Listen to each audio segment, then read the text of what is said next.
നമ്മളൊരു 5,000 റുപ്പീസ് വീതം മന്ത്ലി ഒരു 10 വർഷത്തേക്ക് SIP ആയിട്ട് 15% റിട്ടേൺ തരുന്ന, അതായത് നിഫ്റ്റിയുടെ ഹിസ്റ്ററി പരിശോധിച്ച് കഴിഞ്ഞാൽ ആവറേജ് 15%ആണ് ഇതിലുള്ള റിട്ടേൺ. സോ 15% റിട്ടേൺ തരുന്ന ഒരു മ്യൂച്വൽ ഫണ്ടിൽ 10 വർഷത്തേക്ക് നമ്മൾ മന്ത്ലി 5,000 വെച്ച് SIP ആയിട്ട് ഡെപ്പോസിറ്റ് ചെയ്യുകയാണെങ്കിൽ എത്ര രൂപ കിട്ടുമെന്ന് നോക്കാം. സോ ഞാനിവിടെ എടുത്തിരിക്കുന്നത് ഗ്രോയുടെ SIP കാൽക്കുലേറ്ററാണ്. Monthly investment 5,000 and return yearly 15% and period 10 year. So നമുക്ക് ഇൻവെസ്റ്റ് ചെയ്യേണ്ട എമൗണ്ട് എന്ന് പറയുന്നത് 6 lakh ആണ്. എസ്റ്റിമേറ്റഡ് റിട്ടേൺ എന്ന് പറയുന്നത് 7.15 lakh ആണ്. അതായത് നമ്മളുടെ ഇൻവെസ്റ്റ്മെൻറ്റ് ഇരട്ടിക്കും.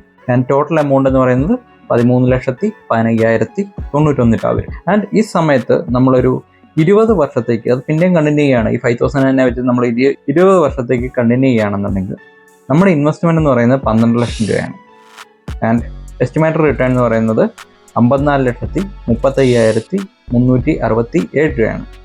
ആൻഡ് ടോട്ടൽ വാല്യൂ എന്ന് പറയുന്നത് 66,35,367 ആണ്. ഇത്രയും രൂപ കിട്ടുമെന്ന് ഉറപ്പൊന്നുമില്ല, കാരണം ഈ മാർക്കറ്റ് ഫ്ലക്ച്വേഷൻ അനുസരിച്ച് ചിലപ്പോൾ ഇത് കൂടാം, ചിലപ്പോൾ കുറയാം. ബട്ട് നമ്മളിപ്പോൾ ആവറേജ് ചെയ്ത് ചെക്ക് ചെയ്ത് 15% റിട്ടേൺ വെച്ചിട്ടാണ്.